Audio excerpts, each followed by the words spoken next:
Hello, how are you in this moment? How are you? How are your thoughts?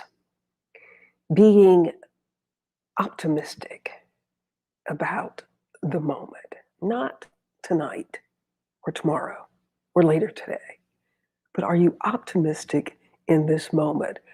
The real buzz killer of optimism is when we have negative thoughts. And negative thoughts, many times you may say, well, Pamela, if I think negative about somebody, that does not mean that I'm an unforgiving person. Well, no, it does mean that negative thoughts that you have are associated. You may not even realize that it's coming from a seed of negativity. Because optimistic people, really being optimistic, is seeing the good in everything. And one of the yoga practices in a class that I was in, the teacher said, until you see God in all, you cannot see God at all. Until you can see good in all, you cannot see God at all. And you may think, how is it possible to see good in everything? Well, there is a scripture that says, whatsoever thing is good, whatsoever thing is noble, think on those things. Look for the good. As your mind takes you to negative things, look for the good. You know, I have a friend who was adopted, he and his sister, very dear friend. He said his mother took he and his sister, he was 2 years old, and his sister was 3 years old, dropped them off at an orphanage, and he never saw her again.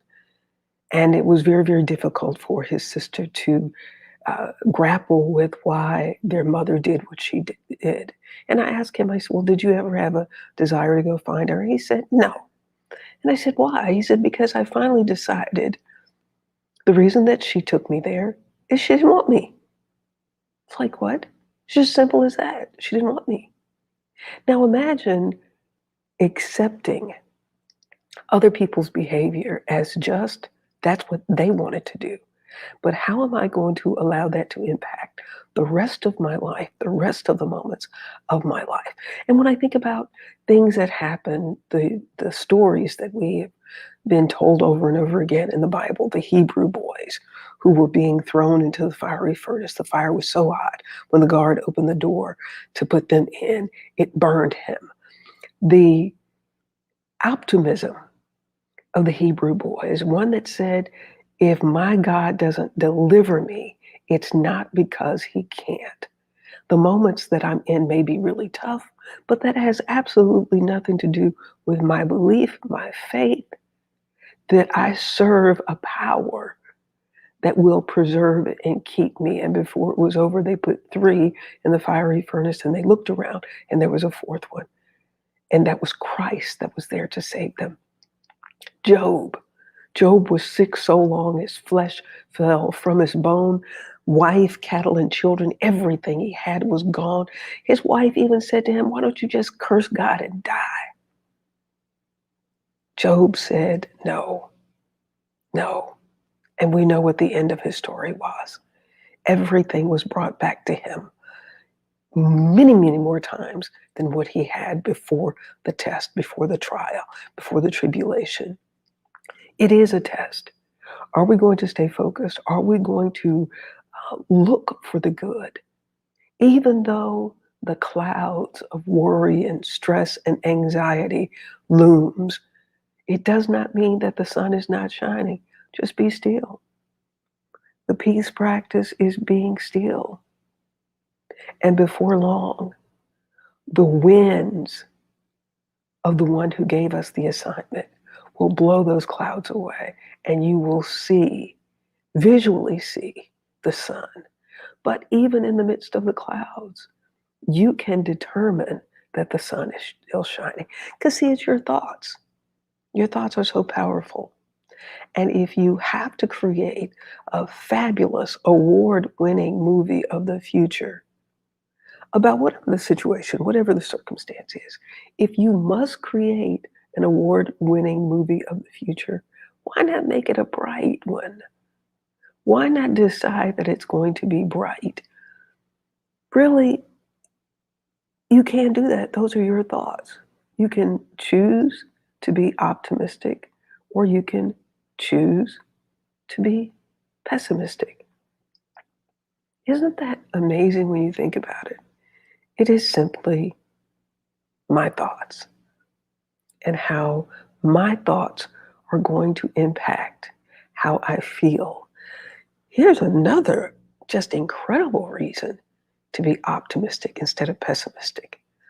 When I was watching the story of the children of Israel and them being delivered from slavery, and they were on their way to the promised land and complaining, listen to this, complaining turned an 11-day trip to a 40-year journey. Complaining. Complaining is horrible. It's horrible. Do you know people that just complain about anything and everything? They complain when the sun is shining. Oh, it's too hot. They complain when it's raining. Oh, I can't believe we're getting all this rain. They complain when it's dry. Oh, look at my plants. We need some rain. Look at the grass. We need some rain. They complain when it's cold. Oh, it's too cold. Oh my goodness. Stop already. Complaining turned an 11-day trip into a 40-year journey. Look for the good. The other reason, studies have shown that optimistic people, 50% of optimistic people, live past 85 years old and in good health. Optimism. We can kill ourselves with our tongues. The power of life and death. You speak it. And if all your cells, because think about it, your cells hear it before you share it with somebody, before you touch the number on your phone to call somebody or stop somebody to share with them whatever it is that you're pessimistic about. Your cells are getting the message before you even utter the words. Your cells. I was at Lowe's to get some plants and I just said hello to a lady. I had my mask on. And, you know, that's one of the downsides of these masks. You can't tell who's happy to see you and who's smiling. But we started talking and oh my goodness, what a joy. A lady at the hardware store. I said, hello, how are you? And she looked at me and she said, I'm doing fine. She was an elderly lady. She said, today is my birthday. And you just brighten my day. I guess she was spending her birthday by herself. She was at True Value, or maybe she was picking up something for her party. Doesn't matter. But just saying hello, how are you? It was her birthday. Your words are impacting your cells first. And then, you know, the prayer of Jabez. Jabez asked the Lord to enlarge his territory, but don't let anything that I do be a stumbling block to others. Don't let your negative thoughts, don't let your pessimistic thoughts cause you to be sick and then spread it to others with that negative energy. We're all energy, and our words carry energy. Peace takes practice. Let me suggest that this is on a Monday, and I fast on Mondays. I'm going to ask you to join me on a fast today. Now, you may not fast by not eating, but I'm going to ask you to fast by not saying anything negative today. Don't say anything negative.